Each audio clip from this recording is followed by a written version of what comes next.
मैं मिसेस खरे Lalbagh girls inter college के YouTube channel पे आप सभी का स्वागत करती हूँ।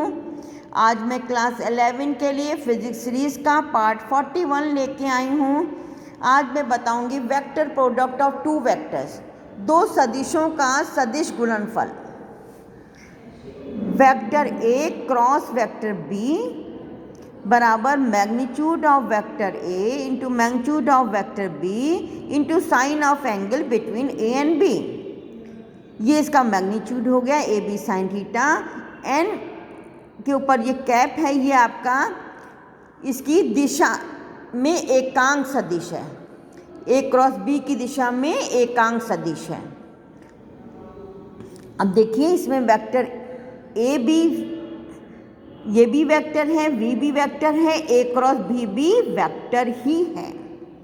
ठीक है, दो सदिशों का सदिश गुणनफल एक सदिश राशि है जिसका परिमाण उन सदिशों के परमाणु तथा इनके बीच के बने कोण की ज्या के गुणनफल के बराबर होता है।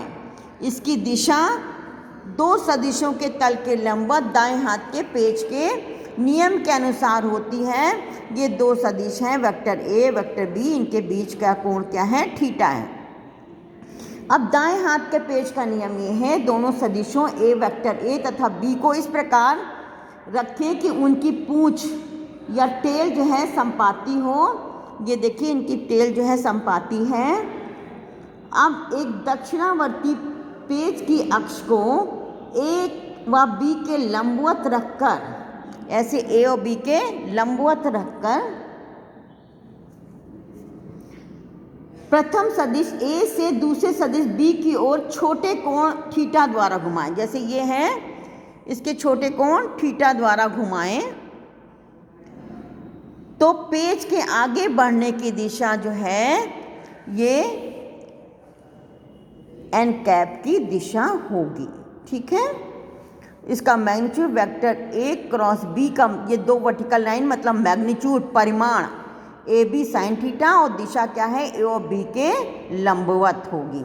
ये ए बी जो है कागज के तल में है और दिशा क्या है इसकी, ये पेन की नोक आपको दिख रही है, ये ऊपर की तरफ। ठीक है, अब इसकी कुछ गुण हैं, सदिश गुणनफल के कुछ गुण हैं। सदिश गुणनफल क्रम विनिमय नहीं होता, यानी vector A cross vector B बराबर minus B cross vector A, ये बराबर नहीं होता। डॉट प्रोडक्ट आपका क्रम विनिमय होता है, vector A dot vector B बराबर vector B dot vector A, ये हम बता चुके हैं। फिर दूसरा है आपका सदिश गुणनफल डिस्ट्रीब्यूटिव होता है, वितरित। Vector A cross vector B plus C बराबर vector A cross vector B plus vector A cross vector C.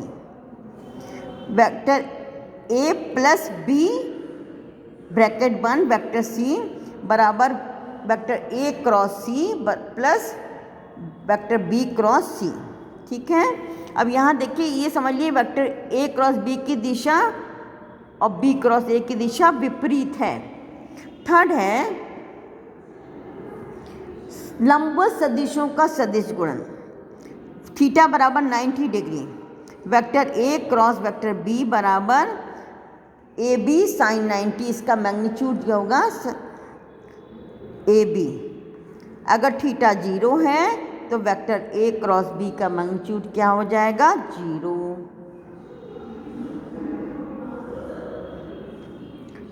Theta 180 है तो भी 0 हो जाएगा, साइन एन पाई 0 होता है। ठीक है, वेक्टर ए क्रॉस वेक्टर ए बराबर 0, क्योंकि ए और ए के बीच का कोण 0। अब देखिए वेक्टर आई क्रॉस आई बराबर वेक्टर जे क्रॉस जे बराबर के क्रॉस के बराबर 0। अब देखिए आई जे के में देखिए, एक आप मान लीजिए आई जे के ऑर्डर में रखिए, आई क्रॉस जे बराबर के, जे क्रॉस के बराबर आई। समझे, आई जे के ऑर्डर में चलते हैं।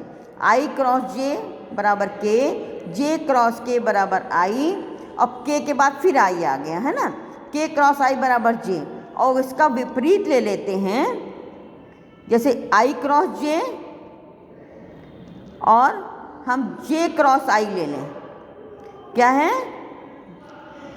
I क्रॉस J और J क्रॉस I ले लें, J cross I, J cross यहाँ बच्चों I होगा, J क्रॉस I बराबर माइनस K हो जाएगा, ठीक है।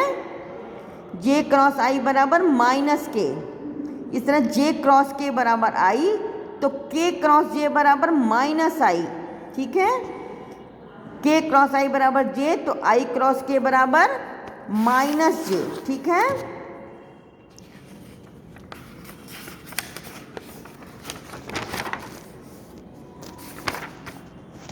अब देखिए A क्रॉस B को हम कैसे निकालते हैं। वेक्टर A बराबर AXI plus AYJ plus AZK, vector B बराबर BXI plus BYJ plus BZK। आप इसको गुणा कर लीजिए, I क्रॉस I वाला टर्म 0 हो जाएगा, J क्रॉस J वाला टर्म 0, K क्रॉस K वाला भी 0 हो जाएगा। I क्रॉस J की जगह लिख देंगे आप J क्रॉस I की जगह माइनस K, सब रखेंगे, वो आपकी किताब में दिया, देख लीजिएगा। हम आपको दूसरा मेथड बताते हैं, सारणिक वाला, डिटर्मिनेंट वाला, IJK है ना। Vector A cross vector B का जो मैग्नीट्यूड है IJK लिखेंगे। देखिए फिर पहले वेक्टर क्या है इसका, AX AY AX AY और ये AZ, दूसरे वेक्टर का BX BY और BZ, ठीक है। अब देखिए इसको खोलने का तरीका देखिए, I लिखा, पहले हम ऐसे खोल लेंगे इस तरह से, रो वाइज खोलने हैं। I लिखा तो देखिए I वाली रो और कॉलम खत्म हो जाएगा, ये और ये, ठीक है। अब बचा ये AY BZ minus AZ BY, ठीक है। फिर इसके बाद बीच वाला J माइनस J, अब एक प्लस एक माइनस J वाला कॉलम और रो खत्म हो जाएगी। फिर है AX BZ minus AZ BX, ठीक है, प्लस K रो वाइज खोल रहे हैं K, अब K वाला रो और कॉलम खत्म हो गया, AX BY minus AY BZ, ठीक है। इसके उदाहरण हैं, देखिए